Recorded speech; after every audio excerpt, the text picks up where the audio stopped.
দর্শক রাতে সবাইকে আমন্ত্রণ জানাচ্ছি নিউজ 24 এর প্রতিদিনের আয়োজন আরআইসিএল স্টিল জনতন্ত্র গণতন্ত্র অনুষ্ঠানের সঙ্গে আছেন প্লাবন রহমান। আমরা আসলে গুরুত্বপূর্ণ বিষয়গুলো নিয়ে আলোচনা করে থাকি। আপনারা নিশ্চয়ই জানেন যে বেশ কয়েকদিন ধরে এনবিআর আন্দোলন চলছে, পাশাপাশি তাতে করে শেষ মুহূর্তে একেবারেই অচল হয়ে যায় সারা দেশের ব্যবসা বাণিজ্য, আমদানি রপ্তানি কার্যক্রম। সেই জায়গায় একরকম স্বস্তির খবর, শেষ পর্যন্ত সব ধরনের কর্মসূচি কমপ্লিট শাটডাউন সহ এনবিআরের সব ধরনের কর্মসূচি প্রত্যাহার করেছে আন্দোলনরতরা, এবং তারা আশা করে যে উপদেষ্টা যে কমিটি গঠন করা হয়েছে, পাশাপাশি ব্যবসায়ী প্রতিনিধিদের মাধ্যমে একরকম সংকটের পুরোপুরি সমাধান হবে। আমরা এই বিষয় নিয়ে মূলত আজকে আলোচনা করতে চাই। আমাদের আজকের আলোচনার বিষয় এনবিআর সংকট, ব্যবসা বাণিজ্যে প্রভাব। এই বিষয়ে আমাদের সঙ্গে দুজন অতিথি আছে। শুরুতে তাদের সঙ্গে আপনাদের পরিচয় করি। আমাদের সঙ্গে আছেন doctor Towfiqul Islam Khan, senior research fellow CPD.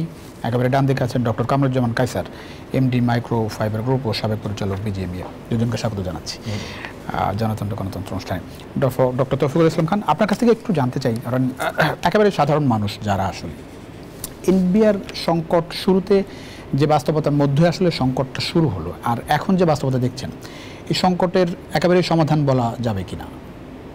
না, সমাধান তো আসলে সেই অর্থে এখনো হয়নি। মানে এখন যেটা হয়েছে সেটা হলো যেই এক ধরনের অস্থিতিশীলতা ছিল, সেইটার ব্যাপারে এক ধরনের আমরা যেটাকে বলি যে যুদ্ধবিরতি চলছে আর কি, যদি বলি আর কি।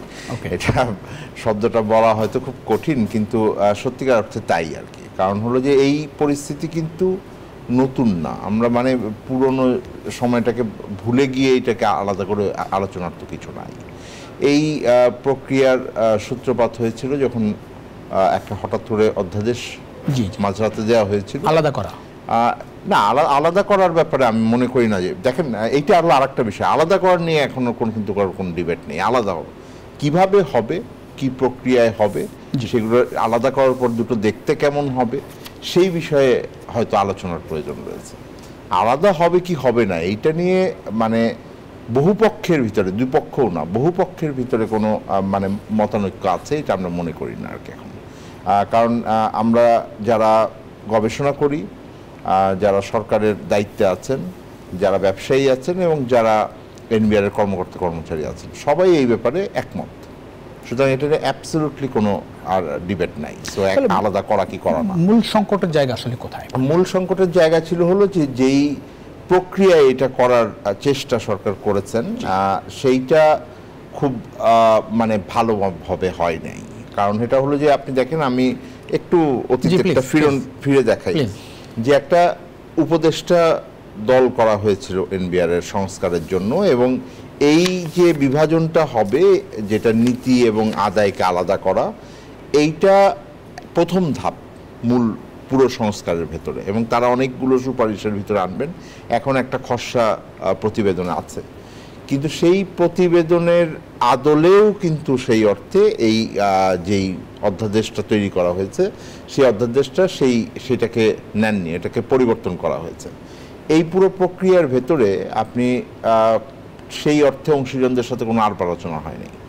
এখানে অংশীজনের ভিতরে অনেকেই হয়তো এনবিআর এর কথা বললেই ব্যবসায়ীদের কথা ভাবেন, ওনারা যখন বাজেটের আলোচনা করেন তখনও শুধু ব্যবসায়ীদের কথাই মূলত ভাবেন, কিন্তু তার বাইরেও তো মানুষ আছে। এবং সবচেয়ে গুরুত্বপূর্ণ হলো এখানে রাজনৈতিক পক্ষ আছে। একটা সংস্কার, এত বড় সংস্কার হবে অর্থনীতির ভিতরে, কোনো রাজনৈতিক দলের সাথে আলোচনা ব্যতি রেখে এটা হবে, এবং যেই সংস্কার প্রক্রিয়া শুধুমাত্র প্রাথমিক ধাপের ভিতরে আছে, এটা সামনের দিনে আরো অনেকগুলো সংস্কার বাস্তবায়ন হবে। সরকার ইতিমধ্যেই বিশ্বব্যাংকের সাথে একটা চুক্তিও স্বাক্ষর করেছে। সেইটার ভেতরে কোনো আলোচনা ছাড়া এটা একটা অধ্যাদেশ মাঝরাতের দিকে করে দেওয়া হলো। আচ্ছা, এবং সেইটা খুবই স্বাভাবিক যে এই প্রক্রিয়ায় আলাদা করা হয়েছে, সেটা নিয়ে অনেক বিতর্ক রয়েছে, আলোচনার প্রয়োজন রয়েছে। তারপরে আবার এই আন্দোলন শুরু হয়েছিল ঈদের আগে 25 মে, যদি আমি ভুল না করে থাকি। এইটার এক ধরনের এগেইন একটা আর এক ধরনের শান্তি চুক্তি হলো, বলা হলো যাচ্ছে এই অধ্যাদেশ আপাতত স্থগিত আছে সরকারের পক্ষ থেকে, এবং তারা বললেন যে আলাপ আলোচনার পরে, এখন বাজেট আসছে, আলাপ আলোচনার পরে এইটাকে কার্যক্রমে এগিয়ে নেওয়া হবে। ঈদের পর থেকে আবার দেখেন যে অনেক দিন ধরে এই আলোচনা, কিন্তু মানে মাঝখানে 15-20 দিন, ঈদের 10 দিন ছুটি ছিল, কিন্তু কোনো ধরনের উদ্যোগ আমরা দৃশ্যমানভাবে দেখি নাই। তো দৃশ্যমানভাবে, কারণ ওই যখন এটা বলা হয়েছে তখন বলা হয়েছে যে বহু অংশীজন যারা আছেন তাদেরকে সাথে নিয়ে আলোচনার ভিত্তিতে এটার একটা সমাধান বের করা হবে এবং তারা যেন আন্দোলন আর না করেন। আবার সেই আন্দোলন হলো আজকে সারাদিন, গতকালকে আজকে সারাদিন বিভিন্ন ধরনের নাটক হলো। একবার আমরা শুনলাম যে আলোচনা বসবেন কর্মকর্তাদের সাথে, গতকালকে ব্যবসায়ীর একটা সংবাদ সম্মেলন করার পরে একটা এই বিষয়ে মনোযোগটা এসেছে আমি মনে করি, কারণ হলে আরও 2-3 দিন পরে আলোচনা হবে এরকম অবস্থার ভিতরে ছিল। ব্যবসায়ীদের সাথে আজকে বিকালে বসবার কথা এবং কর্মকর্তা কর্মচারীদের সাথে বোধহয় আরেকবার বসার কথা ছিল। আমরা পত্রপত্রিকাই দেখছিলাম সারাদিন ধরে যে 20 জন বোধহয় প্রতিনিধি দলের তারা তালিকাও তৈরি করছেন যে কারা যাবেন কথা বলতে। তো তারপরে উপদেষ্টা পরিষদে আবার এর ভিতরে আলোচনা হয়ে তারা বললেন যে না, এখন আর কোনো আলোচনা হবে না, এবং এর ভিতরে 6 জন কর্মকর্তা যারা আন্দোলনের বোধহয় নেতৃত্বমূলক জায়গায় আছে, যতটুকু পত্রিকা পড়ে বুঝলাম, তাদের বিরুদ্ধে দুদকে একটা মামলাও করে দেওয়া হলো এবং বলা হলো যে এই সিদ্ধান্ত হয়েছে যে এখন এনবিআর এর সকল কার্যক্রম জরুরি ব্যবস্থা কার্যক্রম, এবং তার মানে এটার আইনি প্রক্রিয়া কমপ্লিটলি চেঞ্জ হয়ে গেল। তো এখন তারপরে বোধহয় ভেতরে কিছুক্ষণ আগে, বেশি সময় হবে না, ঘন্টা 9টা রাত 9টার পরে ব্যবসায়ী নেতৃবৃন্দরা বোধহয় এই ব্যাপারে মধ্যস্থতা করেছেন, করে এখন যেটা আমরা দেখলাম সব কর্মসূচি প্রত্যাহার হয়েছে। এখন আমার কাছে নাগরিক হিসেবে যে প্রশ্ন, এত নাটকের বর্ণনাটা আমি দিলাম, হয়তো অন্য কেউ দিতে পারতেন। এই পুরো প্রক্রিয়াটার ভেতরে মানে সরকারের যে বক্তব্য, তারপর ব্যবসায়ীদের সাথে কি আলোচনা হলো, এইটা আমরা এখন স্পষ্ট করে বুঝতে পারছি না। আন্দোলন প্রত্যাহার হয়েছে, আমরা হয়তো ওনার কাছ থেকে ভালো জানতে পারবো।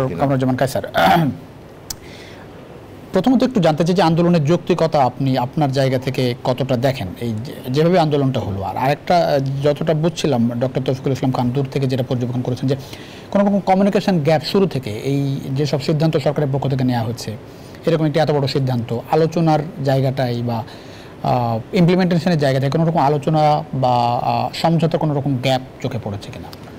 ধন্যবাদ আপনাকে। আসলে বিষয়টা হচ্ছে যে সরকারি কর্মকর্তা কর্মচারীদের কিন্তু একটা নীতিমালার আলোকে চলতে হয়। যদি তারা গভর্নমেন্টের সার্ভেন্ট হয় তাহলে কিন্তু তারা দেশের কিন্তু সেবক। এখানে মানে ট্রেড ইউনিয়নের শ্রমিক কর্মচারীদের মতো ওনারা যে আচরণটা করলেন, এটাতে দ্বিতীয় দফা কিন্তু আপনার শাটডাউনের পর্যায়ে ওনারা এসেছেন। তো এটা মানে ব্যবসায়ীদেরকে জিম্মি রেখে আমাদের এক্সপোর্ট ইম্পোর্টকে ব্যাহত করে এত বড় একটা কর্মসূচি দিবে, দেশের অর্থনীতি নাজুক অবস্থা এমনিতেই আছে, বিভিন্নভাবে কিন্তু আমরা একটু পিছিয়ে আছি। তো সেক্ষেত্রে আবার এটাকে মানে এই অবস্থার মধ্যে নিয়ে আসা মানে প্রতিদিন আমাদের 2,500 কোটি টাকার মতো ব্যাহত হচ্ছে। তো সেই জায়গায় ওনারা কি এই জিনিসটাকে মানে অগ্রাধিকার দিলেন না, যে আগে ব্যবসা ঠিক থাকুক, আমরা এই আমাদের আন্দোলনের কর্মসূচিটাকে অন্য কোনোভাবে আমরা প্রতীকীভাবে নিতে পারি। সরকার কি খুব বেশি কর্ণপাত করে নাই তাদের দাবি? না, তাদের দাবি কর্ণপাত অবশ্যই করেছে, তাদের সাথে নেগোসিয়েশনের জন্য অনেকগুলো পদক্ষেপ নেওয়া হয়েছে, কিন্তু তারা অনড়। একটা হলো যে নীতি, এনবিআর নীতি এবং এনবিআর বাস্তবায়ন, এটা আলাদা করা যাবে না। এটা তো আসলে সরকারের পলিসি না, বলেনি, কিন্তু কথা হচ্ছে যে চেয়ারম্যানের সাথে এই ব্যাপারে তাদের একটা বিরাট বড় দ্বন্দ্ব প্রথম থেকে। না, কিন্তু আলাদা করা ব্যাপারে আমি দেখেন, এটা আমি কারেক্ট করছি, এটা মিস ইনফরমেশন করাটা ঠিক হবে না। আলাদা করার ব্যাপারে তারা একমত হয়েছে, সবাই একমত হয়েছে। প্রক্রিয়াগত জায়গায় এইটাই তো আমরা বুঝতে পারছি। এইটাই আমরা বুঝতে পারছি। যদি আলাদা করতেই আমরা রাজি থাকি যে নীতি একদিকে থাকবে, বাস্তবায়ন আরেকদিকে থাকবে, তাহলে তো এখানে তো প্রথম থেকেই বিষয়টা এত জটিল হওয়ার কথা না। না, কিন্তু এটার প্রক্রিয়ার ভিতরেই তো এটার পার্থক্যটা। এখন প্রক্রিয়ার ভিতরে ওনারা তো আসলে এখানে আরো কিছু বিষয় আছে। তৌফিক ভাই যেটা বললেন তার সাথে আমি একটু সাপ্লিমেন্ট করি, সেটা হলো যে ওনারা আরেকটা বিষয় এখানে বলেছে যে আমাদের যে নিজস্ব যে ক্যাডার কৃত্য পেশাভিত্তিক যে দাবি ওনারা করে নাকি, যে আমার ক্যাডার থেকেই যদি এখানে চেয়ারম্যান হয়, বা আমাদের এখানে কতগুলো সেন্সিটিভ মানে বেশ বড় বড় কিছু পজিশন আছে, এখানে অ্যাডমিন ক্যাডার থেকে অনেকটা এখানে পদায়ন করা হয়, এই জায়গায় কিন্তু ওনাদের কিছু আপত্তি আছে। ট্যাক্স ক্যাডার, কাস্টমস এবং জুড়ে বসার মতো বিষয়, এগুলো যাতে না হয়, কারণ ট্যাক্স ক্যাডারে যারা তারা কিন্তু দীর্ঘদিনে তাদের জ্ঞান বুদ্ধি অভিজ্ঞতার আলোকে কিন্তু তারা একটা পর্যায়ে যায়। এখানে যদি হঠাৎ করে একজন অ্যাডমিনের লোককে এখানে এনে বসিয়ে দেওয়া হয়, উনি যদি এদের উপরে খরচ চালায়, তাহলে তো এটা কেমন হবে? এটা খুবই যৌক্তিক একটা বিষয় তাদের ছিল। তো তার পাশাপাশি এটা তো ভাবতে হবে দেশের অর্থনীতির কথা, দেশের সার্বিক মানে ব্যবসা বাণিজ্য আমরা কিন্তু খুবই নাজুক অবস্থার মধ্যে আছি, এবং আমাদের যে বায়াররা যেভাবে আমাদের সাথে একটা সুন্দরভাবে তারা একটা নেগোসিয়েশন করে যে অমুক তারিখে আমাদের ফার্স্ট কাট আপ হবে, আমাদের শিপমেন্ট হবে, আমরা ওই জার্মানির বা ইটালির বন্দরে আমরা পৌঁছে দিতে পারবো, এবং আমাদের যে মাদার ভেসেল এবং আমাদের যে ফিডার ভেসেল, আমাদের মাদার ভেসেল যখন এখান থেকে ফিডার ভেসেল যখন যাবে সিঙ্গাপুর অথবা কলম্বোতে, আমরা যখন কানেক্ট করব অন্য মাদার ভেসেলের সাথে, সেটারও তো একটা টাইম দেওয়া আছে আমাদের। এখন তো এই যে এখানে প্রায় সপ্তাহখানিকের যে কর্মবিরতি, এখানে তো আমরা ওইটাও মিস করলাম।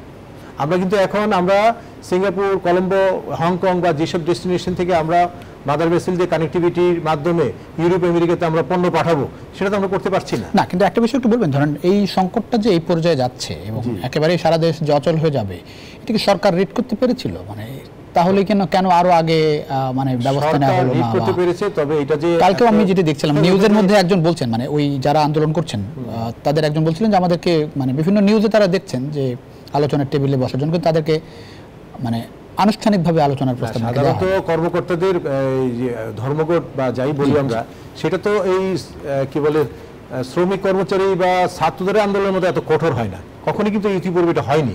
এটা যে এমন কঠোর হয়ে যাবে, কমপ্লিট শাটডাউন বা একদম কোন ধরনের কর্মসূচি তারা মানে সরকারি কর্মকর্তারাই সরকারের বিরুদ্ধে আন্দোলন করছে। সরকার এটা আজ করতে পারেনি, মনে করা হচ্ছে যে আচ্ছা কলম বিরতি থাকবে 2 ঘন্টা 1 ঘন্টার প্রতীকী কিছু ধর্মঘট তারা পালন করবে। এটা যে এত কঠোর হয়ে যাবে, টোটাল বন্দর অচল করে দেওয়া হবে, টোটাল এনবিআর এর যে ইম্পর্টেন্ট যে সেলগুলো আছে সেগুলোকে একদম বসিয়ে দেওয়া হবে, একদম কমপ্লিটলি কেউ কোনো ঢুকবে না, কাজ করবে না।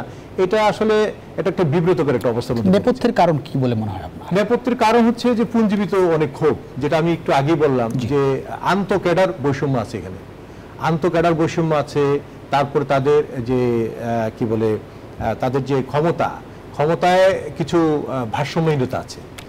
প্রশাসনে বলেন, আপনার এই ট্যাক্সের কথা বলেন, কাস্টমস বলেন, তো এই বিভিন্ন কিছু এগুলো কিন্তু আপনার দূর করতে হবে। এই ভিতরে যে তাদের পুঞ্জীভূত ক্ষোভ, এটার জন্য আপনার যে সুপিরিয়র যে সিলেকশন বোর্ড আছে বা উপদেষ্টা পরিষদের মাধ্যমে এই বিষয়গুলো কিন্তু অনেকবার হায়ার অথরিটির কাছে কিন্তু মানে পেশ করা হয়েছে, হয়তো এটাকে আমলে নেয়নি।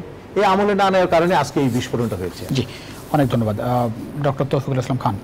আমি একটু মানে ধরেন এই দাবি পূরণের অন্য কোনো, ধরেন তারা যেসব দাবির জন্য আসলে পথে নেমেছে এতটা অনড়, এই জায়গাটা যেটি বলছিলেন যে সরকারের বিরুদ্ধে সব কিছু বন্ধ করে দিয়ে এরকম একটা অনড় অবস্থানে থাকা, সেটির যৌক্তিকতা আপনি আসলে কতটা দেখেন?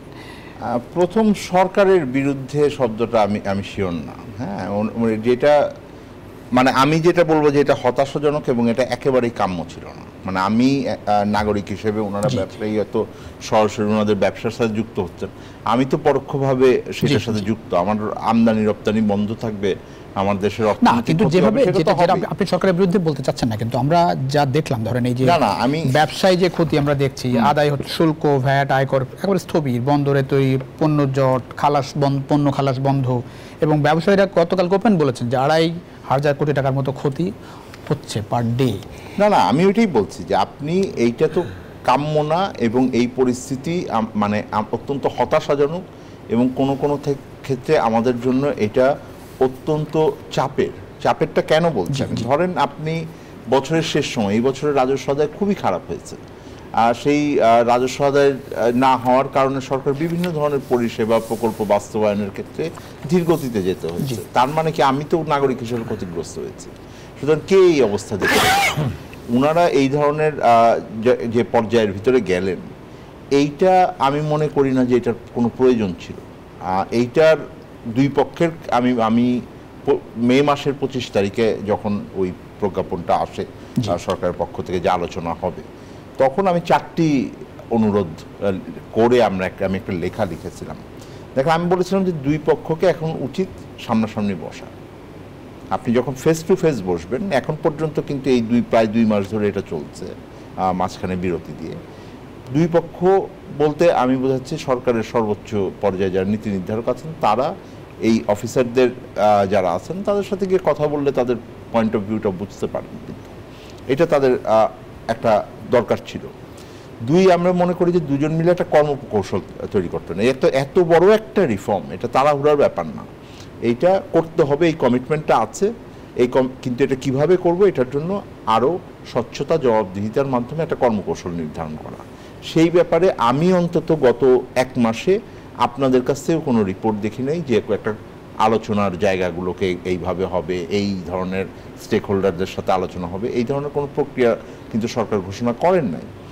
এবং পুরো যে প্রক্রিয়াটা আছে এখনও যা আছে, আজকেও উপদেষ্টা পরিষদে যেটা আলোচনা করা হয়েছে, আমি দেখেছি যে 5 জন উপদেষ্টাকে নিয়ে একটি কমিটি গঠন করবেন। আমি তাকিয়ে থাকবো যে কালকে অন্তত ওনারা বলবেন যে আমরা এই প্রক্রিয়ার সামনের দিনে আগাবো, এবং আপাতত আমরা একটা টাইমলাইন ধরছি যে এত দিনের ভিতরে আমরা একটা সমাধান নিয়ে আসতে পারবো। আপনি যে কোনো প্রক্রিয়ার ভিতরে এইটা খুবই গুরুত্বপূর্ণ। মানে বিষয়টি এরকম যে দুই পক্ষ থেকে খুব হার্ড লাইন ছিল, মানে একটা মাঝামাঝি মনে হয়েছে যে একটা শোনেন, একটা আপনি যদি আজকেও যেই রিপোর্ট, আমি যেই বিবৃতিটি প্রেস রিলিজ হিসেবে দেখেছি মাননীয় প্রধান উপদেষ্টার ফেসবুক পেজ থেকে, সেখানে আমি যেটা দেখলাম যে উপদেষ্টা পরিষদের যেই সিদ্ধান্ত বা আলোচনার যেই সারসংক্ষেপ ওখানে তুলে ধরা হয়েছে, সেইখানে বেশ কঠোর শব্দ ধরেই করা হয়েছে আর কি। সুতরাং এবং সেখানে আলোচনার প্রক্রিয়া সম্পর্কে কিন্তু কিছু বলা হয়নি। মানে একই দিকে তাদেরকে বলা হয়েছে তারা যদি চালিয়ে যায় চালিয়ে যেতে পারেন, এই ধরনের কথা বোধহয় একজন উপদেষ্টা বলেছেন। তারপরে ব্যবসায়ীরা আবার গিয়ে সেখানে আলোচনা করেছেন এবং এইটা মধ্যস্থতা করতে হলো। আপনি চিন্তা করে দেখেন কী ধরনের একটা পরিস্থিতি বাংলাদেশের ভেতরে আছে, যে সরকারের দুইটি পক্ষ, দুটোকেই আমি সরকার বলবো, দুটো সরকারের পক্ষর ভিতরে মধ্যস্থতা করার জন্য বাংলাদেশের শীর্ষস্থানীয় সব ব্যবসায়ী নেতৃবৃন্দরা এবং প্রায় সবগুলো বড় অ্যাসোসিয়েশনের যারা নেতৃত্বে আছেন তারা একসাথে বসে, আজকেও যেই আলোচনাটা হয়েছে বেশ কয়েকজন, আমি 4-5 জনকে দেখেছি, এটা বসতে হচ্ছে। আমার মানে প্রশ্নটা খুবই স্বাভাবিক যে এখনও যদি বলি যে এটা কোনো সরকারের সংস্কার করার প্রক্রিয়ার ব্যাপার না, রাজস্ব দেওয়ার যে প্রক্রিয়া, রাজস্ব আদায়ের যে প্রক্রিয়া এবং সেটা ব্যবহারের যে প্রক্রিয়া, এটা জনগণের জন্য। আপনি স্বচ্ছতা জবাবদিহিতার ভিতরে করবেন, কেন এই ধরনের একটা জায়গায় যেতে গেল এইটা আমি জানি না। মানে এখন মানে এই সরকারের বিভিন্ন দাবি আদায়ের ক্ষেত্রে বিভিন্ন ধরনের রাস্তায় নেমে, তাও ভালো যে শাহবাগ গিয়ে শাহবাগ বন্ধ করে দেন নাই, তো এই ধরনের প্রক্রিয়া, ওই যে একটা কালচার তৈরি হয়ে গেল, এইটাও আমার জাতির জন্য এটা কি ভালো, খুবই আনফরচুনেট। বরং এটা প্রফেশনালি আপনি একটা সংস্কার করবেন, এইটাকে পেশাদারিত্বের মাধ্যমে, স্বচ্ছতা জবাবদিহিতার মাধ্যমে এবং বহু পক্ষকে অংশগ্রহণ করে। আপনি দেখেন, আমি আবারও বলছি, আপনি আমাকে বলেন 25শে মের পরে, আজকে তো জুন মাস প্রায় শেষ হয়ে যাচ্ছে, আপনি বলতে পারবেন যে একটা বার ওনারা কোনো রাজনৈতিক দলের সাথে এই বিষয়ে আলোচনা করেছেন?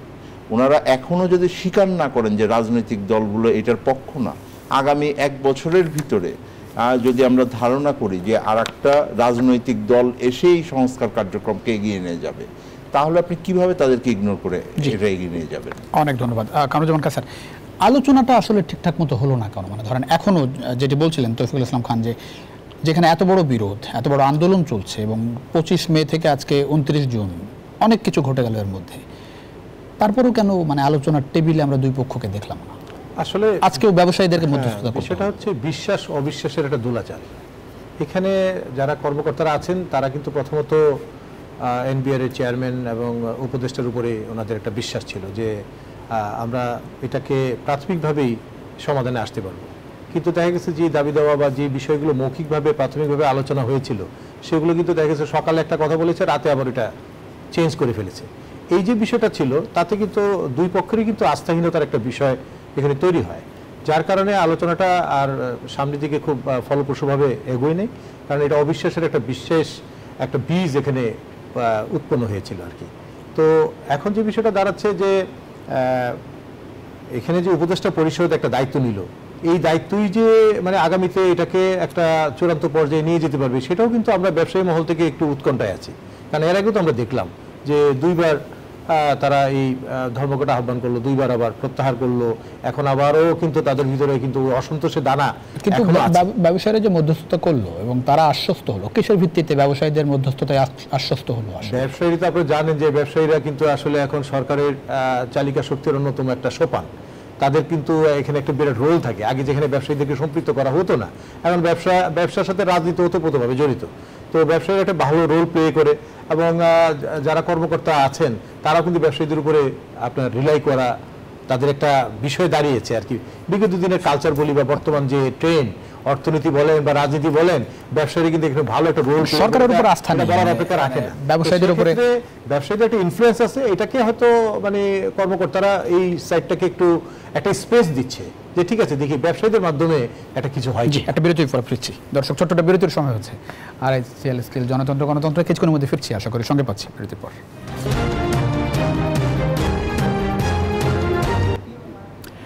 দর্শক আবারও স্বাগত আরআইএসএল স্টিল জনতন্ত্র গণতন্ত্রের সঙ্গে আছেন প্লাবন রহমান। আমরা কথা বলছিলাম ইন্ডিয়ার সংকট, অচল ব্যবসা বাণিজ্য নিয়ে। মানে আশ্বস্তের খবর যে শেষ পর্যন্ত সব ধরনের কর্মসূচি প্রত্যাহার করেছে এনবিআর কর্মকর্তারা যারা আন্দোলন করছিলেন। এর মাধ্যমে আসলে সংকটের সমাধান কেনা সে বিষয়ে আমরা আলোচনা করছিলাম। ডক্টর তৌফিকুল ইসলাম খান, আমরা আজকে দেখলাম যে আজকে বেশ কয়েকটি রিপোর্ট হয়েছে গণমাধ্যমে। আজকে দেখলাম দুদকের একটি মামলা হয়েছে যারা আন্দোলনরত তাদের যারা নেতৃত্ব দিচ্ছেন এরকম 6 জনের বিরুদ্ধে, এবং মানে রাজস্ব আহরণে যে খুব আশাব্যঞ্জক না সেই বিষয়েও গণমাধ্যমে রিপোর্ট হচ্ছে। এই বিষয়ে একটু শুনতে চাই আসলে। না শোনেন, দুদকের মামলা হয়েছে, এইটা ধরেন কর্মকর্তা বা সরকারি কর্মকর্তাদের বিরুদ্ধে দুর্নীতির অভিযোগ আছে, এটা তো নতুন কিছু না। এটা আপনার যদি আমি সাম্প্রতিক সময়ে বাংলাদেশ পরিসংখ্যান ব্যুরোর যদি আমি যে জরিপ এসছে সেখানে দেখি, সেখানেও একটা বড় অংশের মানুষ বলেছেন যে বিভিন্ন অধিদপ্তরের ভূমি কর্মকর্তা থেকে শুরু করে বিভিন্ন ধরনের সরকারি পরিষেবার জন্য তাদের ঘুষ দিতে হয়, পরেও দিতে হয়। এটা বিভিন্ন যারা অ্যাডমিন ক্যাডারের ভিতরে আছেন তাদেরও দিতে হয়। এটা এমনকি আমাদের যারা বিচার বিভাগের ভিতরেও দিতে হয়েছে, এই ধরনের জরিপের হিসাব আছে। সময়টা খুবই ইম্পর্ট্যান্ট আর কি, যে আপনি এই ধরনের প্রক্রিয়া যে যারা আন্দোলনের ভিতরে একটা আছেন তার মাঝখানে স্পেসিফিক্যালি যে 6 জন কর্মকর্তার বিরুদ্ধে মামলা দেওয়া হয়েছে, এইটা আমার কাছে মনে হচ্ছে যে গত সরকারের যে প্রক্রিয়া আন্দোলন দমানোর জন্য বা একটা বিষয়কে একটা না, দমন পীড়ন শব্দটা আমি ওইভাবেই বললাম যে এটাকে প্রক্রিয়া আর কি, এই চালু রাখার একটা যে কালচার এখন তো ঐতিহ্যে পরিণত হয়েছে, তো সেই সংস্কৃতি পুনর মানে ব্যক্ত করতে দেখলাম আমি আর কি। তো এইটা আমার কাছে খুবই ডিস্টার্বিং লাগে। কারণ ডিস্টার্বিংটা কেন লাগে এটা একটু বলেন। 6 জনের বিরুদ্ধে অনুসন্ধান শুরু করেছে দুদক। না আমি ওই ডিস্টার্বিং কারণটা বলি যে কেন এটাকে ডিস্টার্বিং লাগে। ডিস্টার্বিংটা লাগে হলো যে এই অন্তর্বর্তীকালীন সরকারের প্রতি আমাদের একটা বিরাট আশা আকাঙ্ক্ষা ছিল। আশা আকাঙ্ক্ষার সবচেয়ে বড় জায়গা হলো যে আমরা ভেবেছিলাম যে 5ই আগস্টের পরে ওই যেই আওয়ামী লীগ সরকারের যে বিভিন্ন ধরনের এই অনাচার এবং যেই প্রক্রিয়ায় তারা রাষ্ট্র চালানোর চেষ্টা করেছেন সেইটার অবসান করবে। কিন্তু বিভিন্ন সময়ে আমরা মানে এই অন্তর্বর্তীকালীন সরকার যারা হয়তো একটা নির্দিষ্ট সময় অল্প সময়ের জন্য দায়িত্ব নিয়েছেন, যাদের হয়তো অনেকে ওনারা বলছেন যে এরা রাজনৈতিক অভিলাষ নিয়ে সামনের দিনে দেশ পরিচালনায় থাকবেন না, সুতরাং ক্ষমতা কুক্ষিগত করার ইচ্ছা তাদের থাকবার কথা না। তো তাদের ভেতরেও আমি দেখছি যে ওই প্রক্রিয়া চলমান আছে। তো এরপরে আর একটা রাজনৈতিক দল যেই আসুক তারা এই প্র্যাকটিসকে থেকে বের হয়ে আসবে, এই বিশ্বাসটা আস্তে আস্তে কমে যাচ্ছে। এবং যত এই প্রক্রিয়া চালু থাকছে তত কিন্তু আমরা হতাশ হয়ে যাচ্ছি জনগণ। কিন্তু ধরেন যখন মানে অনেকে যেটি বলছেন যে এই যে আন্দোলন একেবারে সারা দেশ স্থবির করে দিয়ে এরকম একটি অচল অবস্থা তৈরি করে দেয়া, অ্যাবসলিউটলি কোনো সেই জায়গাতে রাষ্ট্র চুপ করে বসে থাকবে না। আমি হলে আপনি এই যে দুদকের যে বিষয়টা আপনি আমাকে বলেন তো যে আপনি যদি দেখেন, আমি হলে যেটা বুঝি আর কি, সেটা হলো যে এই আন্দোলনের করার জন্য ওইখানে যারা আন্দোলনকারীরা বসেছিলেন, আমি যদি ওখানে থাকতাম আমি ওখানে গিয়ে জিজ্ঞেস করতাম কি সমস্যা, আপনারা এটা উইথড্র করেন, আসেন ভিতরে চলেন, আমার সাথে কথা বলতে বসে। That's it.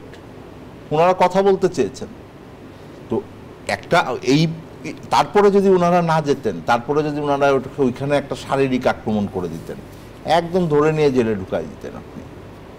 কিন্তু আমি এক ধরনের মানে অ্যাডামেন্ট অ্যাটিটিউড আমি করছি, আমি একটা ইগো সমস্যার ভিতরে পড়ে গেছি, এইটা ভালো কিছু দিবে না। আমি যাই হোক যা আমি মনে করি যে আর একবার আমাদের হাতে সুযোগ এসেছে, আর একবার ওনারা এটা থেকে মানে এক ধরনের সমঝোতা হয়েছে।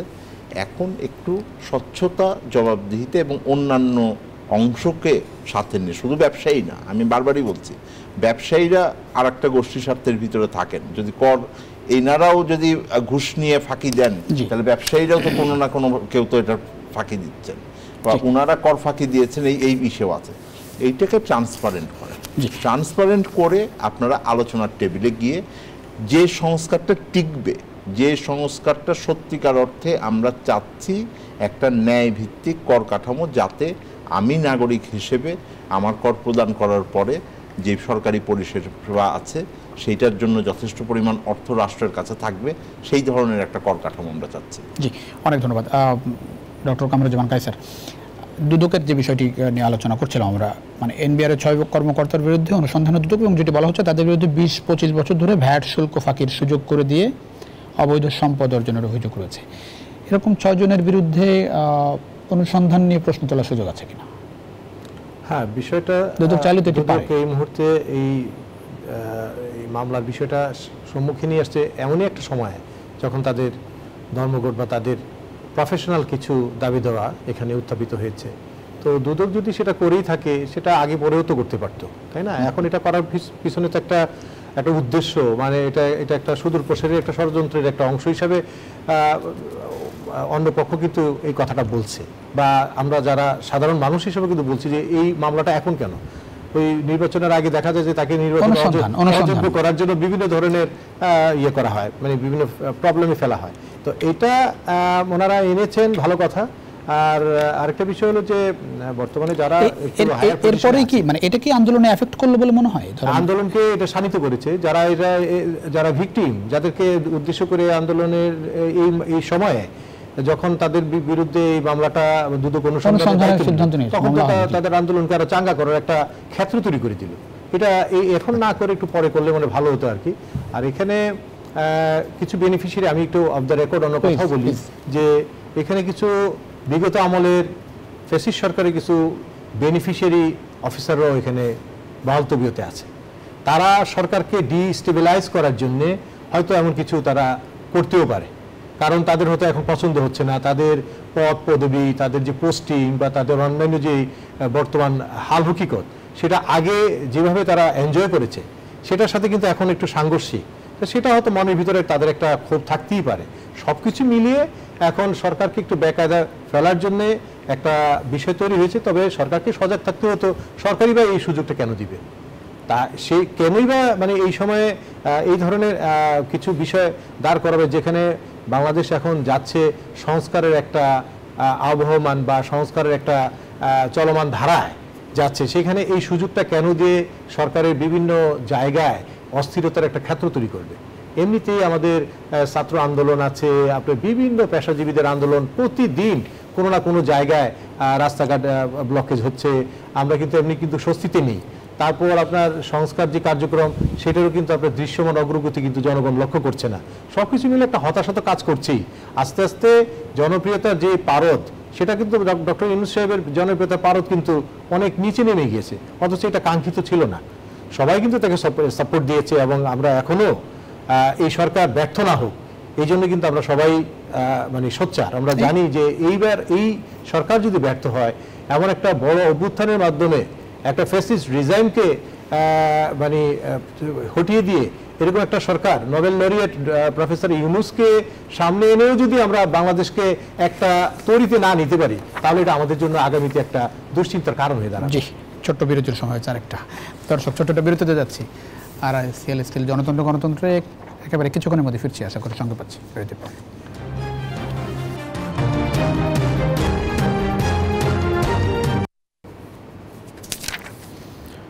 দর্শক, আবারও স্বাগত আর আইসিএল স্টিল গণতন্ত্রের সঙ্গে আছেন প্লাবন রহমান। আমরা কথা বলছিলাম এনবিআর সংকট, অচল ব্যবসা বাণিজ্য নিয়ে। ডক্টর তৌফিকুল ইসলাম খান, আজকে যে বিবৃতি দেওয়া হয়েছে সেখানে যেটি বলা হচ্ছে, একটু কোট আনকোট পড়ি: কর্মকর্তাদের চলমান আন্দোলনকে কেন্দ্র করে দেশের অর্থনীতিতে মারাত্মক ব্যাঘাত সৃষ্টির কথা জানিয়ে প্রধান উপদেষ্টার দপ্তর কর্মকর্তাদের দ্রুত কর্মস্থলে ফেরার আহ্বান জানিয়েছে, এবং দেশের জনগণ ও অর্থনীতির সুরক্ষায় কঠোর পদক্ষেপ নেওয়ার হুঁশিয়ারিও সেখানে দেওয়া হয়। পাশাপাশি শেষ পর্যন্ত আমরা দেখলাম যে 5 সদস্যের উপদেষ্টা পর্যায়ের কমিটি গঠন করা হয়েছে। এনবিআর কীভাবে সংস্কার করা যায় সে বিষয়ে ওই কমিটি আসলে কাজ করবে, আলোচনার মাধ্যমে, এবং তারাই নাকি আলোচনা করবে। প্রথমে যে প্রশ্নটি করেছিলাম, স্থায়ী সমাধান কি আসলে? স্থায়ী সমাধান হলো, আমার মনে হয় যে প্রথম হলো যে যেই এক ধরনের তিক্ততা তৈরি হয়েছে এটা ভুলে যাওয়া দুই পক্ষের পক্ষ থেকে। আমি মনে করি যে যারা আন্দোলন করছিলেন তারা চেয়ারম্যানের পদত্যাগ চেয়েছেন বোর্ডের, এতখানি মানে এটা খুব ধরে থাকার আমি কোনো কারণ দেখি না। উনি এই সব জায়গা থেকে যখন আপনি পরিবর্তন চাবেন, এই ধরনের জায়গা থেকে বের হয়ে আসা উচিত। হ্যাঁ, মান অভিমানের ব্যাপার না, এটা পেশাদারিত্বের ব্যাপার। দ্বিতীয় আমি যেটা মনে করি সেটা হলো যে এখন 5 জন মাননীয় উপদেষ্টা দায়িত্ব নিয়েছেন, তাদের প্রধান কাজ হবে হলো একটা কর্মপন্থা ঘোষণা করা যে এইভাবে তারা আগাতে চাচ্ছেন, এবং দ্বিতীয় হলো যে ওনার কোন কোন অংশীজনকে তারা ইনভলভ করবেন এটার ঘোষণা পরিষ্কারভাবে দেওয়া, এবং সেক্ষেত্রে তারা স্বচ্ছতা এবং জবাবদিহিতাটা কীভাবে রাখবেন যেন এটা কনফিডেন্স থাকে। আমি আপনাকে একটা ছোট জিনিস বলে আপনি শেষ করি, আপনি যদি খুব একটা ভালো কাজও করেন, ওনারা যদি সঠিক সিদ্ধান্তটাও নেন, কিন্তু প্রক্রিয়ার দিক থেকে যদি ওনারা খুবই এটার মধ্যে প্রশ্নবিদ্ধ থেকে যায়, তাহলে ওই ভালো কাজটাকে নিয়েও মানুষ প্রশ্ন তুলতে চাইবেন। যে গোষ্ঠীর স্বার্থকে ঠেকানোর জন্য আপনি ভালো উদ্যোগটা নিচ্ছেন, সেই গোষ্ঠী স্বার্থ আপনার ওই প্রক্রিয়ার যেই ভুল বিষয়টি, সেইটাকে আপনি প্রশ্নবিদ্ধ করে আপনাকে কিন্তু বিচারে এটাকে পুরো প্রক্রিয়াটাকে নষ্ট করে দিবে। আমি একটা ছোট্ট খুবই আপনার কাছে নেই পচা উদাহরণ মনে হতে পারে, কিন্তু আমি বলি, ধরেন একটা লোক, তিনি আমরা সবাই জানি একটা খুনি, কিন্তু আমরা বলি যে ওইটা কোনো পুলিশ বা র্যাব বা যে কেউ তাকে গুলি করে মেরে ফেলার অধিকার নাই। তাকে অ্যারেস্ট করেন, বিচার করেন, তাকে ফাঁসি দেন বাংলাদেশের আইনের ভিতরে, এবং স্বচ্ছভাবে বিচার করেন। এই ধরনের বিষয়টাও সেরকম। আপনি যদি সঠিক সিদ্ধান্তটাও নেন, কিন্তু আপনি প্রক্রিয়াটা যদি না করেন, তাহলে এটাকে পরবর্তীতে প্রশ্নবিদ্ধ করবে। আমি জাস্ট একটা সিম্পল বলি, দেখেন এই ধরনের প্রক্রিয়া, একটা বিচার প্রক্রিয়া, আর একজন কাউকে গুলি করে মেরে ফেলা একটা খুনিকে, এটা সহজ, দ্রুত করা যায়, তাড়াতাড়ি করা যায়, কিন্তু এইটা সঠিক প্রক্রিয়া না। কিন্তু আলোচনা করা, উন্মুক্ত করা, কি হবে এই ব্যাপারে আশ্বস্ত করা, জনমত গঠন করে আগানো, এই প্রক্রিয়া একটু সময় লাগতে পারে, কিন্তু এটা অনেক বেশি টেকসই হবে, অনেক বেশি স্বচ্ছ হবে, এবং এটার মাঝখান দিয়ে যখন ডিটেইলিং করবেন, ওই যে বললাম যে ভাগ নিয়ে কিন্তু কোনো বিষয় নেই। এখন সবাই ভাবছেন যে ভাগ নিয়ে বোধহয় সমস্যা, ভাগ নিয়ে কোনো বিষয় নেই। ডিটেইলিং যখন করবেন, তখন একটা গোষ্ঠী চাইলে এটাকে ক্যাপচার করতে পারবেন না। অনেক ধন্যবাদ কামরুজ্জামান কায়সার। ব্যবসায়ীরা যে মধ্যস্থতা করলো, এখন যে আমরা বিবৃতি দেখলাম এবং উপদেষ্টা পরিষদের মধ্য থেকে যে কমিটি গঠন করা হয়েছে, এখন তো আলাপ আলোচনার মাধ্যমে সমাধানের একরকম মানে প্রত্যাশা করা যায় নাকি, না অন্য কোনো ঝুঁকি কিন্তু আছে? এত বড় একটা সংস্কার হচ্ছে বা করার একটা প্রয়োজনীয়তা এখন এসেছে, সেক্ষেত্রে তো সব স্টেক হোল্ডারদেরকে আসলে নেওয়া উচিত ছিল। সবাইকে নিয়ে যদি প্রথম থেকেই বিষয়টাকে একটু গুরুত্ব দেওয়া হতো, আমার মনে হয় এটা এত জটিল হতো না আর কি।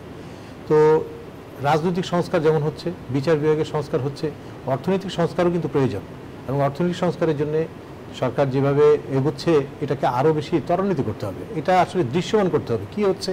আমরা কিন্তু অন্ধকারে আছি, তো এই বিষয়টা পরিষ্কার করার জন্য ব্যবসায়ীরা একটা ভালো রোল প্লে করেছে। আপনারা জানেন, শেষ ল্যান্ডার অফ লাস্ট রিসোর্ট হিসাবে কিন্তু ব্যবসায়ীরা এগিয়ে এসেছে, এবং ব্যবসায়ীদের ভূমিকায় কিন্তু আজকে এই জটটা অনেকটা খুলেছে। তো এটা যদি আগে থেকে করা হতো তাহলে আর ভালো হতো। তো আমি আশা করব যে এই বিষয়টা সব কিছু ভুলে গিয়ে আগামী দিনে দেশের স্বার্থে ব্যবসা বাণিজ্যের গতি ফিরিয়ে রাখার জন্যে আমার মনে হয় যে সব পক্ষকে এক জায়গায় এনে সবার আগে দেশকে ভেবে এই জটিলতা যেটা আপাতত হয়েছে এটাকে নিরসন করে এগিয়ে যেতে হবে। আর আরেকটা বিষয় ভাবতে হবে যে সরকারি দুই পক্ষের যে একটা মানে কি বলবো, সরকারও খুব কঠোর, যেমনটা মনে হয়েছে থেকে আমরা এনবিআর এর আন্দোলন, তারাও খুব অনড় ছিল। এখন কি কোনো রকম নমনীয় অবস্থা দেখছেন? নমনীয় অবস্থা এটা আপাতত মনে হচ্ছে আর কি। আগামীতে কি হয় সেটা তো আপনিও জানেন না, আমিও জানি না। কারণ আমরা যখন প্রথম ধর্মঘটটা হলো মে মাসের প্রথম দিকে বা ঈদের পরে পরে, তখন কিন্তু আমরা মনে করেছিলাম যে হয়তো এটা এখানেই শেষ হয়ে যাবে। আশ্বাস বা তাদের সাথে যেভাবে একটা আলাপ আলোচনা হয়েছে এনবিআর এবং কর্মকর্তাদের, সেখানেই হয়তো এটা একটা নিরসন হয়ে যাবে। কিন্তু এটা ভিতরে যে তাদের অনেক কিছু আরও আছে, চাপা খুব অসন্তোষ, এটা তো দিন দিন আরও নতুন ধারায় উন্নীত হচ্ছে।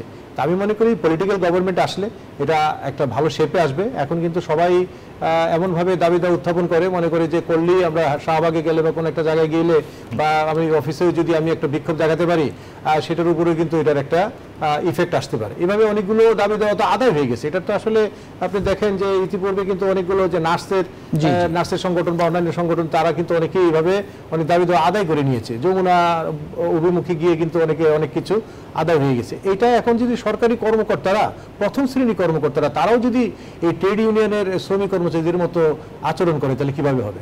সরকারি কর্মকর্তা কর্মচারী অধ্যাদেশ আছে 1974-এ, সেই অধ্যাদেশ মোতাবেক তো তাদের এটা আগাতে হবে। আমি প্রজাতন্ত্রের সেবক কিন্তু আমি কাজ করব শ্রমিক কর্মচারীদের মতো, এটা কখনোই এটা কোনোভাবেই মেনে নেওয়া যায় না। আমি আশা করব দেশের বৃহত্তর স্বার্থে আগামীতে যারা গণতান্ত্রিকভাবে নির্বাচিত হয়ে রাজনৈতিক সরকার আসবে তাদের কাছে অনেক কিছু পেশ করার আছে এবং সেটা সুন্দরভাবে সমাধান হবে এবং দেশে একটা স্বস্তি আসবে। দেশে এটা কোনো ব্যাড এক্সাম্পল যাতে এই কর্মকর্তাদের মাধ্যমে অন্য কোনো ক্যাডার বা অন্য কোনো এরিয়াতে যাতে না পড়ে, এই বিষয়টা। আমি শেষ প্রশ্ন একটু রাখতে চাই তৌফিকুল ইসলাম খান, যে কালচার তৈরি হচ্ছে আমাদের, একটু শেষে ইন্ডিকেশন দিয়েছেন কামরুজ্জামান কায়েস যে আমরা আসলে কিছু হলেই এরকম আন্দোলনে নেমে যাচ্ছি এবং এনবিআরের মতো এরকম আন্দোলন আসলে নিকট অতীতে বা মনে পড়ে না যে এরকম একটা অচল অবস্থার মধ্যে দেশকে ফেলেছে, ক্যাডাররা এরভাবে রাস্তায় নেমেছে। ব্যাড এক্সাম্পল হিসেবে সামনে এগুলো আবার আসতে পারে কিনা, মানে এটা থেকে যদি আমরা শিক্ষা নেই, আমি যেটা বিষয় হলো যে আমি বলবো যে আপনি যদি খুবই ইগো ধরে রাখেন তাহলে এটা একরকম হবে, যে এটা ওনারা করতে পারেন না জুনিয়র অফিসার হিসেবে। ইগো ধরে রাখবে কে? মানে এটা কি কর্মকর্তা কর্মচারী না সরকারের পক্ষ? মানে এরাও যদি মনে করেন যে না আমাদেরকে এই রকম সম্মান না দিলে এটা হবে না, বিষয়টা আলোচনার দ্বারটা খুলেছে কিনা, এই প্রক্রিয়াটা ঘোষণা করলে আমি মনে করি যে এই জায়গা থেকে বের আসতে হবে এবং এইটা একটা এক্সাম্পলের মতন হবে। এবং আমি বারবারই অনুরোধ করব, এটা শুধুমাত্র সরকারের কাছে না, আমি রাজনৈতিক দলগুলোর কাছে অনুরোধ করব যে আপনারা সংবিধান বা নির্বাচনের মতো জায়গায় আপনারা নিঃসন্দেহে পার্টিসিপেট করবেন, সেখানে ঐক্যমত্য কমিশনের সংলাপ এখন চলছে। অর্থনীতির একটা এত বড় সংস্কার হবে আর আপনারা সেই আলোচনার ভেতরে নিজেদের যেই জায়গাটা এটাকে ক্লেম করবেন না, সেই স্পেসটা আপনারা ক্লেম করবেন না, এইটা আমাদের জন্য হতাশাজনক। আপনারা কি সত্যিকার অর্থে যদি অর্থনীতি চালাতে হয়, এত গুরুত্বপূর্ণ একটা প্রতিষ্ঠান এটা বন্ধ হয়ে গেল, আমি কোনো ধরনের বক্তব্য দেখলাম না কোনো রাজনৈতিক দলের কাছ থেকে, এইটা একটা হতাশাজনক জায়গা। কারণ তারা যদি অর্থনীতি চালাতে চান, একটা ইলেকশন ম্যানিফেস্টো দেন, বলেন যে আমি শিক্ষায় এত বরাদ্দ দিব, স্বাস্থ্যে এত বরাদ্দ দিব, কোথা থেকে দিবেন? আপনাকে অর্থ সংগ্রহ করতে হবে, ব্যবসা তো চালাতে হবে।